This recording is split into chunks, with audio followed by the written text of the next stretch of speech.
arancio-blu. E quindi il destro da fuori, il tocco in angolo da parte del portiere.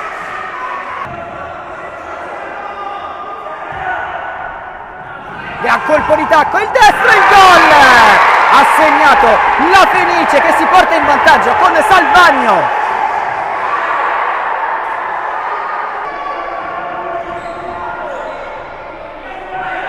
Quindi un altro appoggio, questa volta il laterale, in mezzo c'è Salvagno, doppietta 2-0 della Fenice al minuto numero 13. Appoggio corto, poi lancio lungo,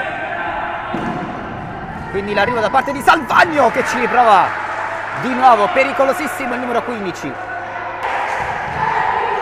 Passaggio corto, altro tentativo di palla rubata da parte del caparbio Salvagno che poi gliela porta via. Interessante, ci arriva Salvagno che rimane a terra.